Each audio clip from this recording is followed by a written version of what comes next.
So hello, my name is Rob and this is Cattle Rabbit Scale Model Studios, and in this video I'm going to dust off the old bits boxes and the upgrade sprues, which I tend to never use, and I thought I'd kit bash a marine. See, at the moment I'm doing a big Dark Angels army and I've been doing a lot of alterations to my miniatures, but I really wanted to create almost like my perfect Dark Angel, if you will. So I thought I would get all my bits out. I've set my army up in front of me for a little bit of inspiration. It's like this guy here.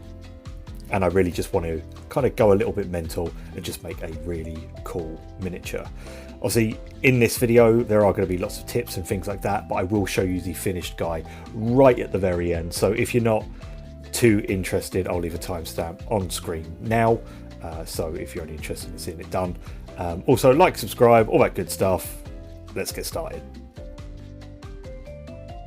So there's a few things we need. Obviously, bits, upgrade sprues, and I'm going to need a body of some sort. So for that I'm just going to use a normal Primaris intercessor. I love this kit. I think it's really versatile. I like the Primaris stuff in general. I think it's really good. And one of the reasons why I kind of wanted to do this to begin with was because, to me, having a miniature that you've made is the difference between painting an army and having an army, but then also having your army. And the reason why I got this idea was because I found this arm. I don't know where I've got this from. It's in a little baggie, so I probably bought this off eBay for some reason. And I don't know what I was looking for, and I came across this arm, completely got sidetracked, and I was like, you know what? I've got an idea. So what I kind of envisioned, the way the arms pulled back, was a marine that's kind of just, you know, he's had a hard battle and he's kind of just ripped his helmet off, you know, get a bit of air. And I've got one of these spare little ones that normally I think they go on these side panels of the Marines, so when you have them helmetless, which I don't really like having helmetless Marines, but I wanted this guy to be a bit more thematic. So I dove into my bits that I've been accumulating as I've been doing my Dark Angel stuff, and I came across this Blade Guard arm. Absolutely perfect for what I wanted, kind of like an outstretched arm. So I've got some bits here, and this is what I've ended up on.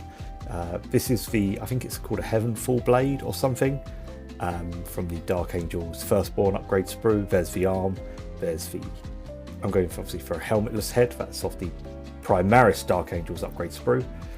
And then I've got some little bits like some side bags, his pistol, and some shoulder pads.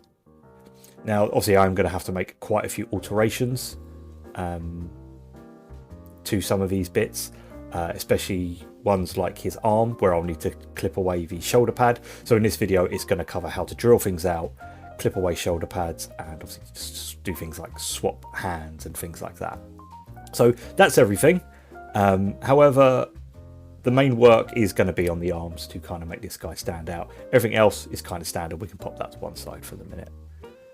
But I think the first thing I'm going to do is I'm going to tackle the arms. Now, once again, we've got this lovely ornate blade. It's got Angels of Death inscribed into it. It's very, you know, Dark Angels through and through. And I thought, you know what? I really want to use this. So the first thing we're going to have to do is we're going to have to clip away the existing sword.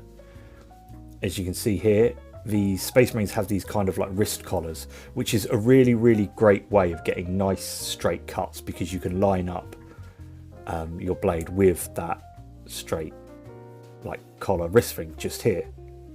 But before we do that, we are going to have to remove some of the sword itself. So for this, just using a pair of clippers, I'm just going to really carefully just clip away the I believe it's called the pummel of the sword. I'm trying to learn these words, just so it's not in the way of the knife.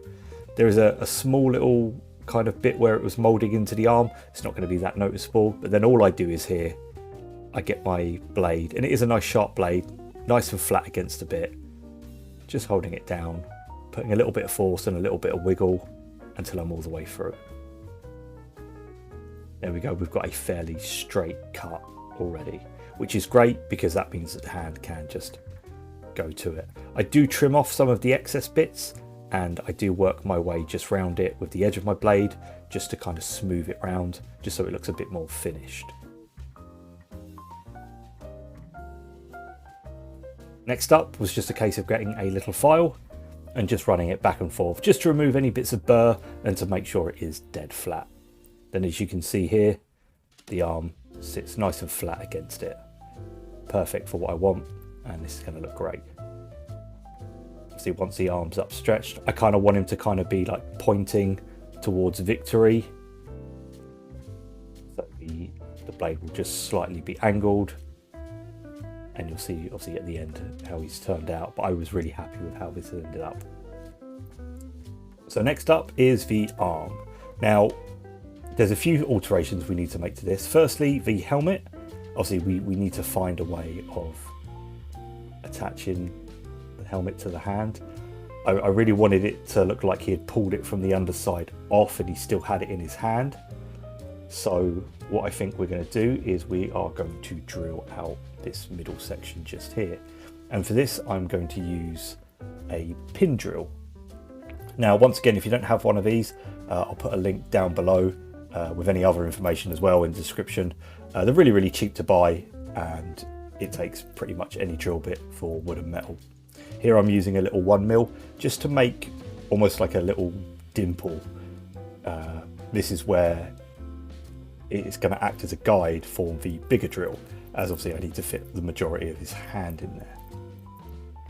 So once I've got a little section drilled out, it's just a case of getting a slightly bigger drill bit. Like here, this is just a normal pack of wood and metal drill bits, and I'm going to use this, I think it's a 3mm, and obviously the point on it will line up with the little dimple that we've just made.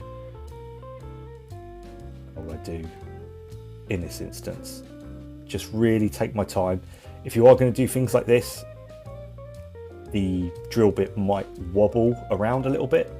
Don't worry, like I'm doing here, short, sharp little turns until you feel it bite. And then once it goes, you will feel it, because you'll see the plastic start to be kicked out, which you can kind of see here. There we go. Just take your time. I do come in from different angles. I'm not worried about it being dead straight. You're not really going to see inside this, but I want to give the illusion of it is going to be kind of empty. So there we go. We've got a nice size kind of hole. However, the fingers don't quite fit in there how I would like. So what I'm going to do now, as you can see, it just needed a little bit more. I don't want to go in with a bigger drill bit, so I'm just going to get a hobby knife and I'm just going to trim off the edges at a slight angle, just to make sure that I can fit the hand in. Quick test. And there we go. It looks a lot more natural. Just going that extra mile, I think, is really going to make it a bit more believable on the pose. As you can see, the whole hand's in there. Fantastic. However, the next part we need to tackle is the shoulder pad. Now, GW, not so much in recent years, but previously they sculpted shoulder pads as part of the arm, which is aggravating, especially if you want to swap them out for upgrade sprues. So we will need to trim it away. This isn't as hard as it sounds. As you can see here, the curvature of the shoulder pad is actually lined out for us. So what we can do is we can use that as a bit of a guide for how much we need to clip away and how far down we need to go. Don't worry too much, because if you do clip away too much, you can, I guess, stuff it with some milliput or some green stuff to pack it back out. So really, you could really go a bit nuts on this. But don't worry if you do, there are ways to fix it. However, I'm just going to use my clippers, and you do have to be a little bit aggressive, but do just be careful not to take too much off. And I'm just going to work my way around the shoulder pad, as you can see here, and then all I'm going to do in very small slices, I'm just going to start carving the shoulder pad away, just like so. I am always constantly checking to make sure that I haven't taken too much off and that it is sitting how I want it to. This is nearly where I need it to be, and as you can see by my cutting mat, there's quite a few shavings on there.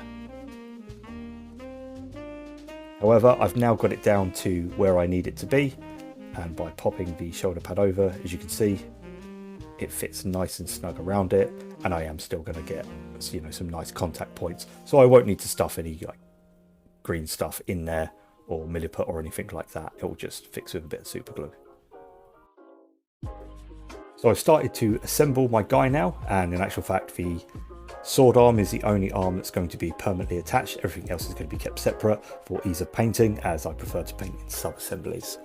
One thing I will say, do take your time and always put your head on last, as I find that the head and where the gaze of a model is can make or break it. So here's our guy. I've got him kind of looking triumphantly to his sword. Maybe he's raising it for a victory of a hard fought battle, with his helmet obviously ripped off just to the side. I'm now going to paint this guy. I'll leave the painting tutorials up on the spinny thing at the end if you're interested in how I do my Dark Angels power armor or desert bases. I'll leave that all there. Once again, I encourage you, don't make me be that guy that tells you to use that upgrade sprue. Use it, otherwise you're not going to use it. I know this because I'm exactly the same. But once again, thanks for watching. I do hope you enjoyed this one. I had a blast doing this. I'll see you all next time. God bless and take care.